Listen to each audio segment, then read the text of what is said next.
Hi, I am Ipshita Mishra. I am taking classes of refrigeration and air conditioning in Skyrider Institution. So, I'll be discussing about principles of refrigeration and air conditioning.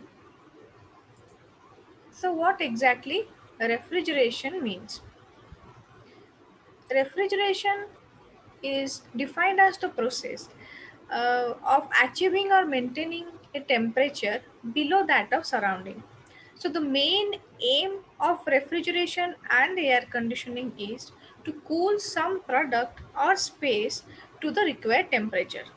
We can also define it as a process of removing heat from a closed container by its temperature, where its temperature is reduced and maintained below the ambient temperature or normal temperature. So the refrigeration, if we talk about the history of refrigeration, the refrigeration process is widely divided into two categories. So first one is natural refrigeration methods, which include use of ice transported from colder regions, use of ice harvested in winter and stored in ice houses, use of ice produced by nocturnal cooling, use of evaporative cooling, and cooling by salt solution. So all these five methods, what we discussed was about natural refrigeration methods. But nowadays, artificial refrigeration method comes into picture. And in artificial refrigeration method, the most widely used refrigeration method is vapor compression refrigeration system. And vapor compression refrigeration system includes domestic refrigeration system and air conditioning system. Apart from vapor compression refrigeration system, the next system what we use in industries is vapor absorption refrigeration system. And other methods are solar energy based refrigeration system, air cycle refrigeration, steam and vapor jet refrigeration, thermoelectric refrigeration, and vortex tubes. So first we will discuss about what is vapor compression refrigeration system. So vapor compression refrigeration system, it is it uses an electromechanical compressor to create pressure difference. Since the low pressure and temperature vapor refrigerant is compressed in the compressor, and its temperature and pressure is getting increased at the outlet of the compressor or discharge of the compressor, the process is known as our vapor compression system. So here in the vapor compression system, one refrigerant is used, which is known as our working fluid, and the refrigerant is also used as a medium for heat transfer. So the main parts of vapor compression refrigeration are compressor, condenser, capillary tube or expansion valve or thermostatic expansion valve, and the last one is evaporator or freezer. Apart from the main components, the auxiliary systems are dryer or filter and our accumulator. So this is the pictorial representation of refrigeration cycle. As we discussed, vapor compression refrigeration system consists of compressor, condenser, capillary tube and evaporator. So the condenser and evaporator are known as heat exchangers, where in condenser the heat of the refrigerant is being emitted to the atmosphere, and in the evaporator the heat will be absorbed by the refrigerant from the atmosphere, so that the cooling effect can be produced. In the next slides, we will discuss about how vapor compression refrigeration system looks like. So this is the typical representation of vapor compression refrigeration system. It consists of compressor, it is condenser, this is expansion valve, and this one is our evaporator. So here we can see the in the vapor compression refrigeration system, the main part is our compressor. So this compressor is of reciprocating nature. Reciprocating means the piston in the cylinder moves in upward and downward direction. The piston is connected with connecting rod, and this connecting rod is connected with crankshaft. So what are the main components of our compressor? This one is suction valve. Next, this one is our discharge valve. This is the cylinder. This is our piston. This is connecting rod. This is crankshaft. These are the main components of our reciprocating type compressor.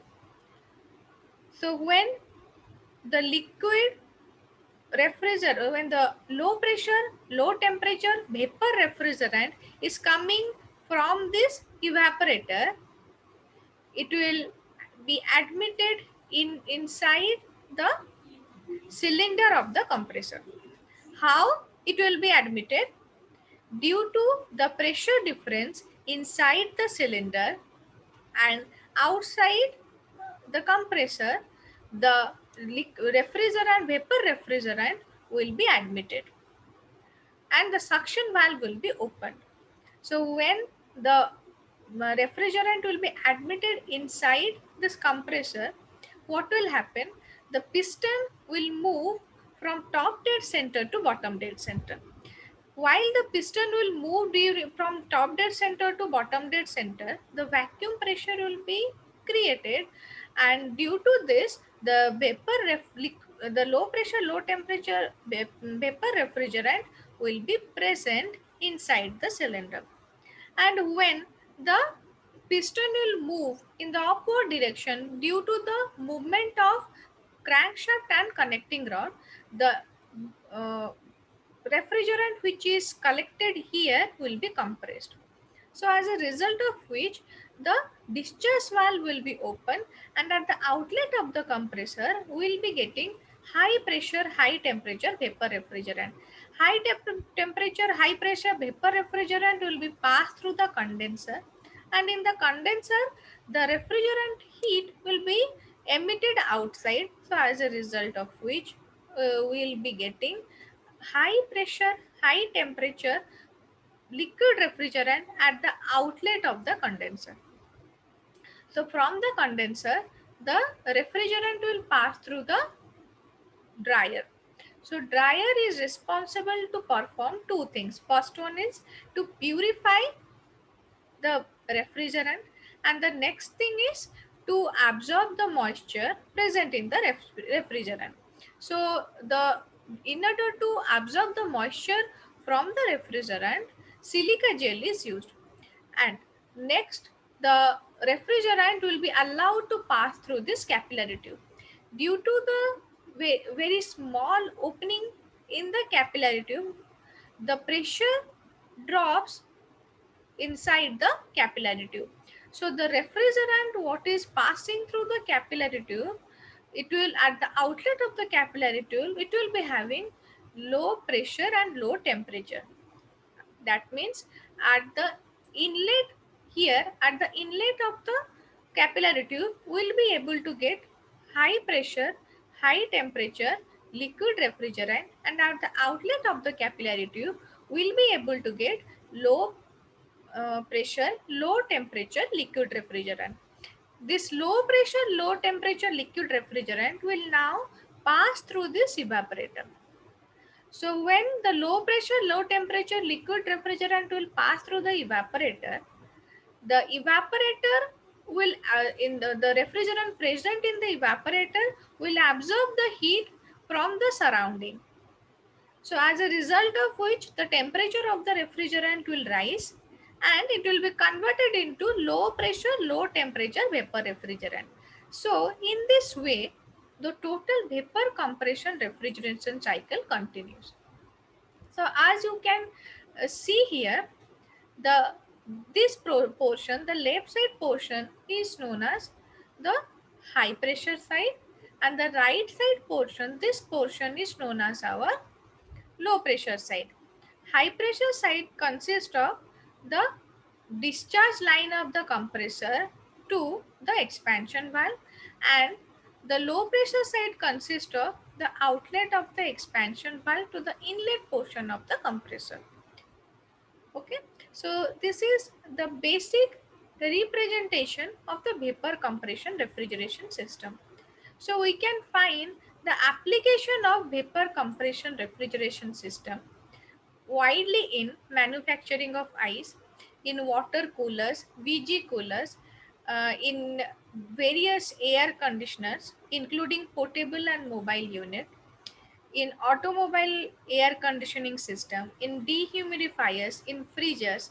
We also find the application of refrigeration system in manufacturing of pharmaceutical products. We can find the wide application of vapor compression refrigeration in storage and transportation of food. In cold storages, we find the major application of vapor compression refrigeration system. So the vapor compression refrigeration system is playing one vital role in day to day life. Thank you.